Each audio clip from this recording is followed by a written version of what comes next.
The nightmarish mishap at the nation's premier international airport on August 16 left a total of 133 canceled flights on 4 airport terminals, leaving thousands of local, foreign passengers and tourists stranded over a period of 5 days. More than anything, the fiasco exposed the glaring absence of crisis management, fallback, and a broken system of regulatory response for such a mishap. An oversight that a hastily convened Senate hearing seeks to resolve in this report from PTV's Pauline Requesto. Transportation Secretary Arthur Tugade apologized for the runway mishap at the Ninoy Aquino International Airport, which caused runway closure and delayed flights for 2 days. During the hearing of Senate Committee on Public Services, Tugade said his department did what they can do to remove Xiamen Air Boeing 737, which skidded off runway 0624 at the soonest possible time. It was a regrettable incident that is not of our own liking, as it is not of our own making. Be that as it may, I am deeply sorry for the inconveniences caused by the incident. We did our best given the circumstances. Could we have done better? Sure. But did we do our job?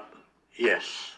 The secretary said a lot of things contributed to the delay of the removal of the plane, including the inclement weather at that time. Tugade added that what happened will serve as a lesson for everybody. Nonetheless, he recommended that the Senate should revisit the airline passengers' Bill of Rights. During the hearing, Senator Grace Poe played the supposed recording of the communication between the pilot of Xiamen Air and an air traffic controller minutes before the plane offshot the runway. Wind 290 degrees, 11 knots, runway 24, clear to land. Runway 24, clear to land, 7667. Terminal 8667 tower. Terminal 8667 tower. The Civil Aviation Authority of the Philippines clarified that this is not the official recording, as the flight data recorder of the aircraft is still in Singapore for analysis. Nevertheless, CAAP Air Controller Chief Marlene Singson confirmed that they lost contact with Xiamen Air after the pilot acknowledged the landing clearance.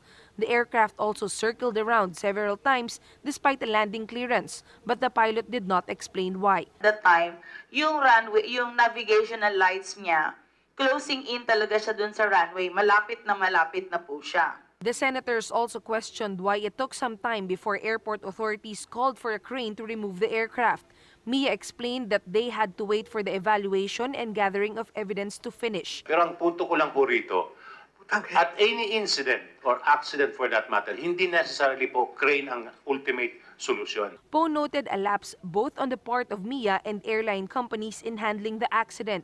She said that MIA's resources were focused on the recovery that they had forgotten about the stranded passengers. Sa kanila manggagaling kung magkakaroon ng gate changes, kung sino ang mga papasok na mga flights. Pero hindi nila yata naabisuhan ng tama ang mga airlines, at ang mga airlines naman kung naabisuhan, hindi rin naman nila na paalam sa kanilang mga pasahero. Xiamen Air assured that it has provided the necessary assistance to its affected passengers. The government, meanwhile, has asked the airline to pay 33 million pesos for the equipment rental and the fees for extracting the plane. Pauline Requesto for The Nation.